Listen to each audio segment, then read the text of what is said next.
AHSOKA comes with a lot of lore. You think I don't know that? I didn't know that and I don't care. I'm Andy, a busy novelist, podcaster, YouTuber, and comic book writer. I don't have 2 weeks to watch the Book of the Clone Rebels Wars. I'll take it as I find it. So let's get into AHSOKA Episode 2, TOIL and Trouble.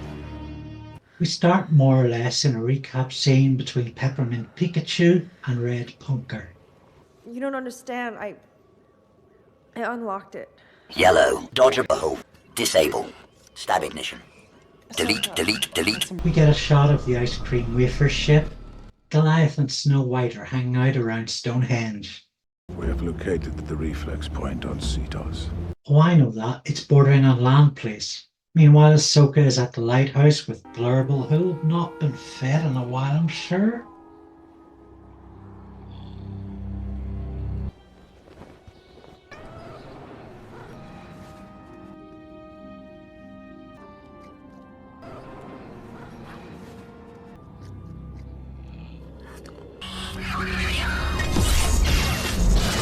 I'm not sure why the droid was hanging around. Hang around, get it? Explode. Perhaps we should perform this operation somewhere else. I say go for it. Because you're a hologram. This line gave me a laugh.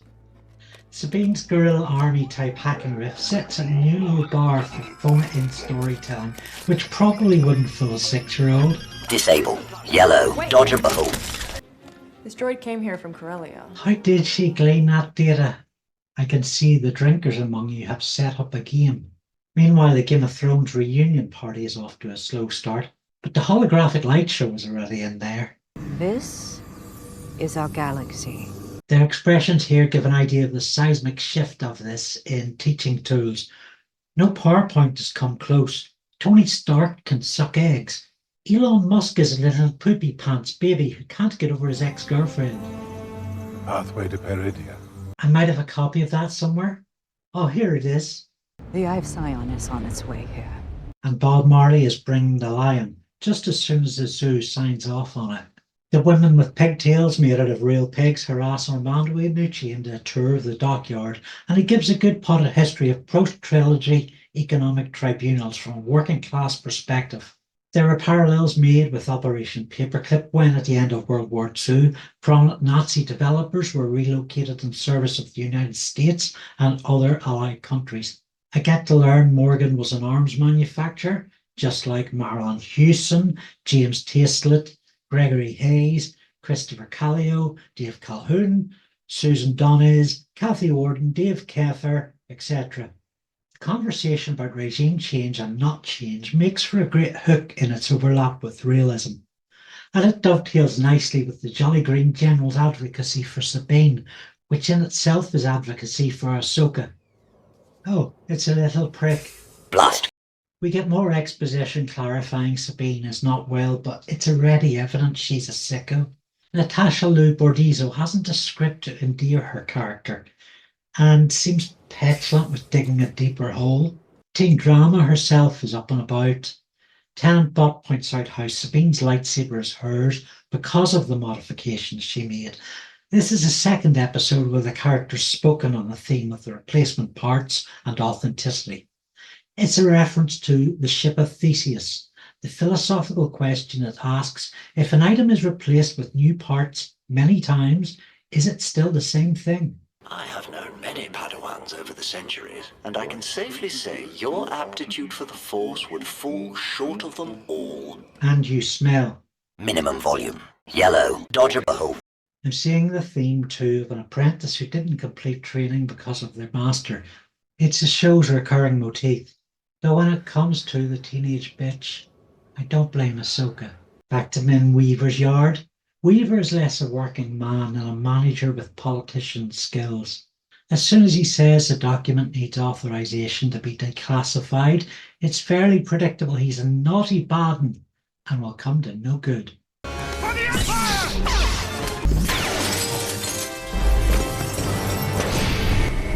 You do it, I don't drink.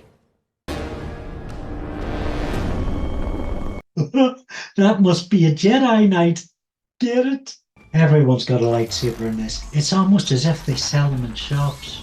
The spinning saber is pretty fun. If this is a robot, it's a great example of the advances in visually appealing slaughter that AI can bring about. The funny robot bit is telegraphed strongly as a for kids moment. Good luck explaining elaborate international conflicts to little tykes. I'm still struggling with the Spanish Civil War. Oh, that was a complicated one.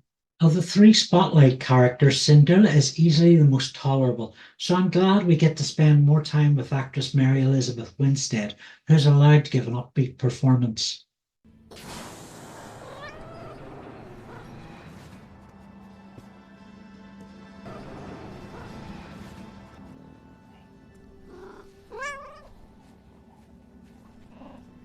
Our Boba Fett, who art in heaven, Sarlacc Pit be his name.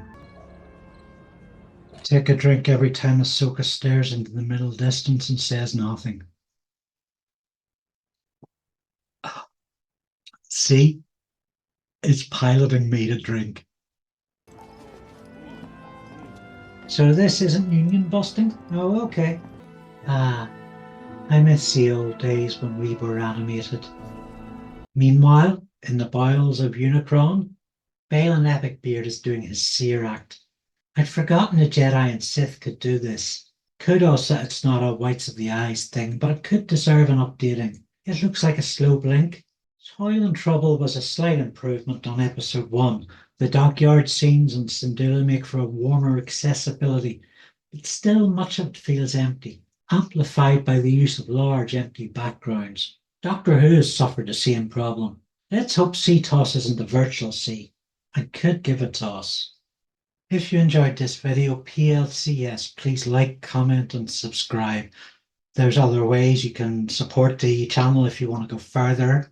You can buy some of my books, check out the Patreon, which has comics and poetry and prose and films and podcasts and like extra previews and stuff. A big thank you to my Patreons, Arsalan, Haider, Ali, the good people at Farset Labs, John R. Robbins. Check out his Death to Everyone novel. And check out the rest of the YouTube channel. There's some great videos on Always Sunny in Philadelphia. And, Doctor Who, that's the one. Yeah. I think I'm going to need to get another bottle in for episode 3. I'll see you then.